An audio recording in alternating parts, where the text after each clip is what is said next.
नमस्कार। स्वागत है आपका इंडिया गेट टीवी पर। मैं हूं अजय सितिया। मित्रों, सुप्रीम कोर्ट के जज जस्टिस के एम जोसेफ की एक टिप्पणी से हिंदुओं में कड़ी नाराजगी है।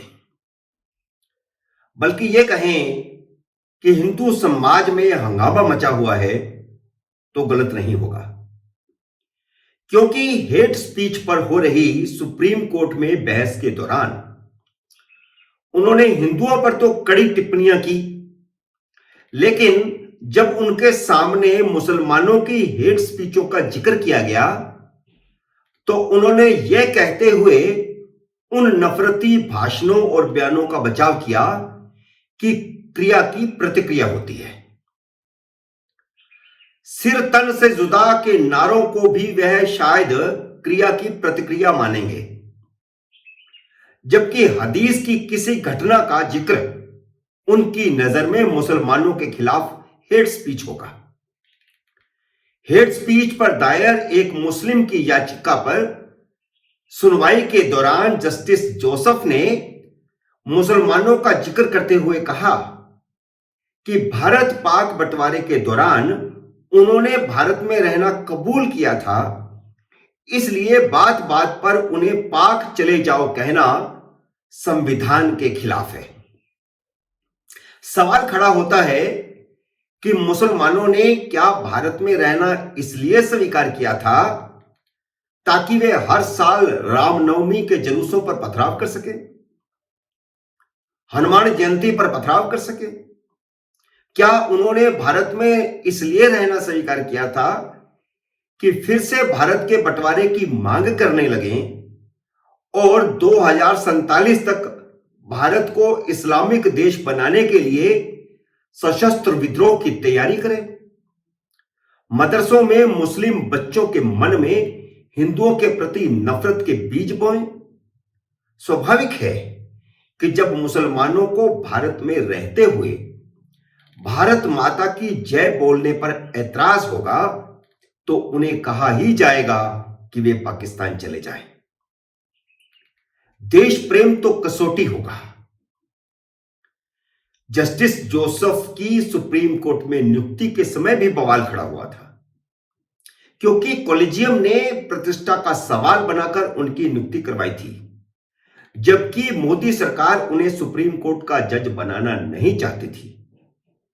एक बार उनकी फाइल वापस भेज दी गई थी।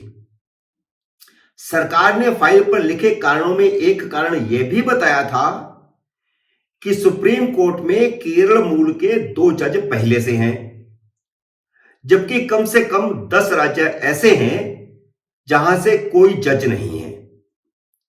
लेकिन कॉलेजियम के भाई भतीजावाद और क्षेत्रवाद के कारण मोदी सरकार को उन्हें जज नियुक्त करना पड़ा था, क्योंकि केरल के 2 जजों जस्टिस जे चलमेश्वर और जस्टिस कुरियन जोसेफ ने उन्हें सुप्रीम कोर्ट का जज बनवाना अपनी प्रतिष्ठा का सवाल बना लिया था और इन दोनों जजों ने कॉलेजियम को चिट्ठी लिख करके दबाव बनाया था कि जस्टिस जोसेफ को जज बनाया ही जाना चाहिए और उनके नाम की सिफारिश दोबारा भेजी जानी चाहिए। जबकि 10 हाईकोर्टों के चीफ जस्टिस उनसे सीनियर बैठे हुए थे, कॉलेजियम ने उनकी अनदेखी की और केरल के 2 जजों के दबाव में जस्टिस जोसेफ को जज बनाने की सिफारिश की गई।